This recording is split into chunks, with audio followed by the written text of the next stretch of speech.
Well, welcome to another edition of Akau TV. I'm joined today with Akau assistant trainer Sam Burgess. How are you going, Sam? Yeah, good. Thanks, Hazy. It's been a while since we've seen you around Akau TV, mate, and we've been missing your tipping, your prolific tipping. So good to have you back on board today. Yeah, geez, it's good to be back. Hopefully, I can, grab a winner. But geez, it's going to be tough on these heavy tracks. Absolutely. And just a quick look at the week that's been. We had the one winner there at Counties on Saturday, and good to see a stayer break through in the Counties Cup, particularly Aromatic, who's had a number of seconds. Yeah, like you said, she's been the bridesmaid a lot of times. Really deserved that really tough win, and great ride by Craig Grills. Fantastic. Well, moving ahead to this week, and we're going to kick off there at Te Rapa in race one, the Dunstan Horse Feed Stayers, rating 75, benchmark 2400. We've got Soprano Supreme for Fortuna Racing, drawn barrier 7 with Niranjan Palmer on board. Yeah, she was had a really good run last time at Te Rapa on the same track. Against the pattern of the day, she sort of was all on pace there that day, and she had to go back from her barrier and got home nicely. I think her run was better than it looks. Distance in Brisbane in the winter. So look, I think it's going to be a heavy track, so that should hopefully hold no concerns. And she looks like a nice chance in that race. Fantastic. And moving down to race 3, it's another chance here for these 2-year-olds to qualify for the Cracker Million. It's a Sky City Hamilton Waikato Cup, 10th of December, 2-year-old, maiden 2-year-old over 1100, but 3 runners, the first of which is Tokyo Tycoon, drawn barrier 7 with Michael McNabb on board. He's coming off a really nice trial here at Meta, and the track was pretty testing that day. It was only a soft 5, but it actually sort of rained throughout the day, so it's probably a lot worse than that. And he worked super here on the course proper on Wednesday. He seems to be going the right way and doing everything well. So I really like his chances. The embellished gelding Talisker, drawn barrier 5 there with the informed jockey Warren Kennedy on board.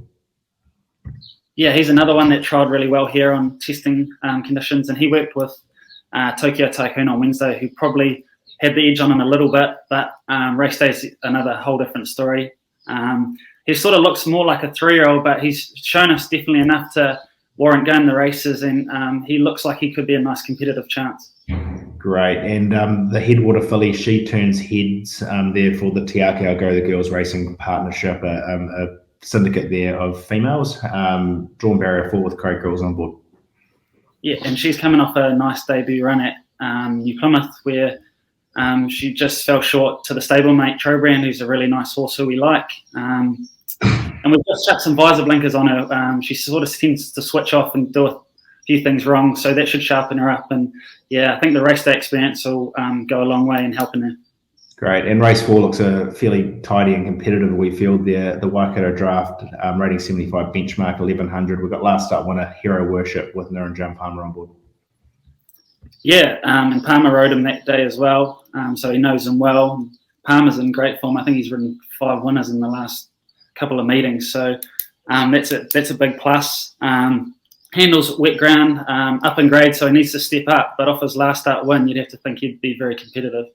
And Pisco Sour there on the ballot for Trelawney Stud, drawn barrier 6, no jockey listed.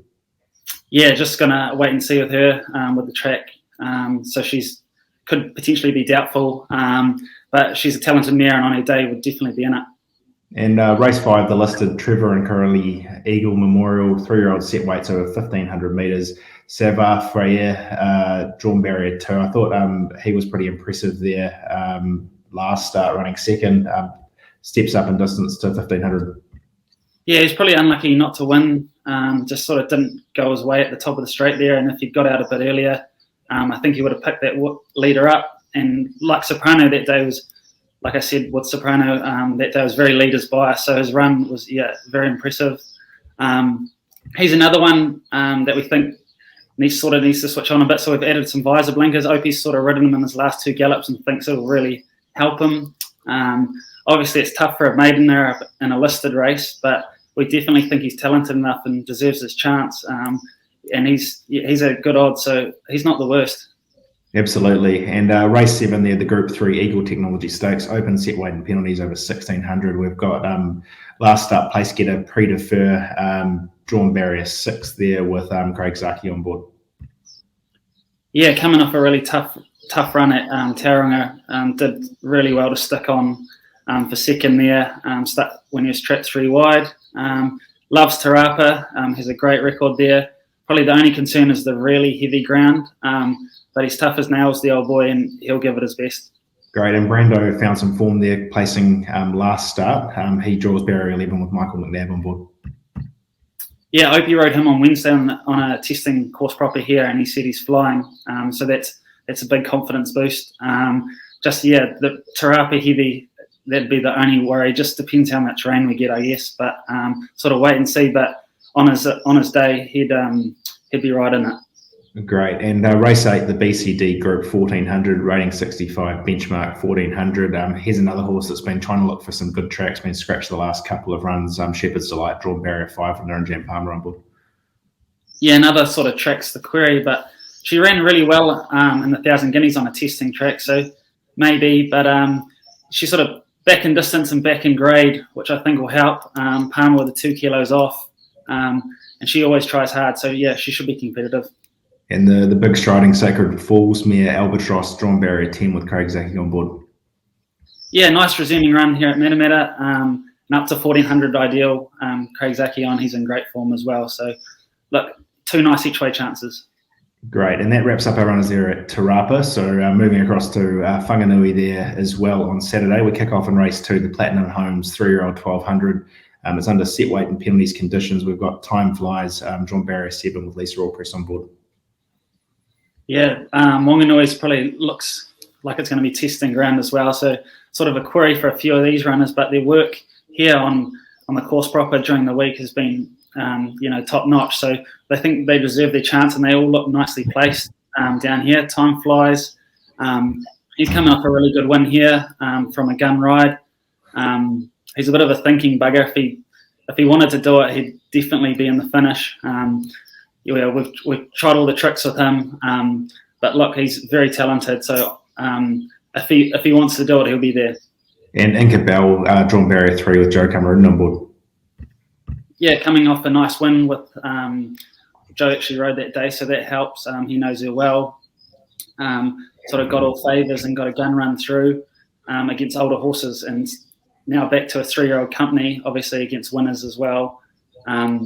But look, we think she can take the step up and looks nicely placed. Great. And race 3, the Sound Electrical 1200, rating 65, benchmark. We've got Polly Plum there, drawn barrier 4 with Lisa Allpress on board. Yeah, she's coming off a touch disappointing run at Pukekohe, sort of at 1400. So we've dropped her back in trip and back left-handed. We think that's hopefully the key, and the visor blinker goes on. It looks like a very winnable race for her. So if she put it all together, handles the ground, she looks a nice winning chance. Great. And race 6, the listed Steel Form Roofing Group Whanganui Cup over the 2040 metres, open handicap. We've got last start place getter LaFlora Bell, steps up in grade here, but the horse has got some nice form. Yeah, like you said, she's in great form, good consistent mare. First time over the ground as well, but we've always sort of been keen to get her up there, just needed to get the runs into her legs. Barrier 1's probably not ideal at that stage of the day. I imagine they'll be getting well off the fence there, but we'll just play that by ear. And Joe's ridden her plenty of times and knows her well. Nice lightweight, so look, it looks a very open race, and it'd be lovely to sneak some black type with her because she's a very well-bred mare, and Marie Lester's been a great supporter of our stable. Absolutely. Well, that wraps up the runners for the weekend. Have we got a best bet there, Sam? Yeah. I think I'm actually going to go the 2-year-old race. I think I'm going to go Tokyo Tycoon just on his work on Wednesday. I think he's the one that's going to get through the ground the best. So, look, he looks like a really nice horse going forward. Beautiful. There you go. 2-year-old race, Te Rapa Saturday, Tokyo Tycoon. So thanks for your time, Sam. Looking ahead to next week, we've got races there at Trentham. We've got the Captain Cook Stakes and the Wakefield Challenge Stakes as well. So a couple of nice races there at Trentham. And I guess just quickly, the Te Akau North Island Owners event was postponed today because of rain. I understand that the team's put some notes out to those people who were going to attend, but just a note if you pick that up on here as well, to keep an eye out for another date in the coming weeks. So thanks for your time, Sam. We'll catch you guys all again next week. Awesome. Cheers.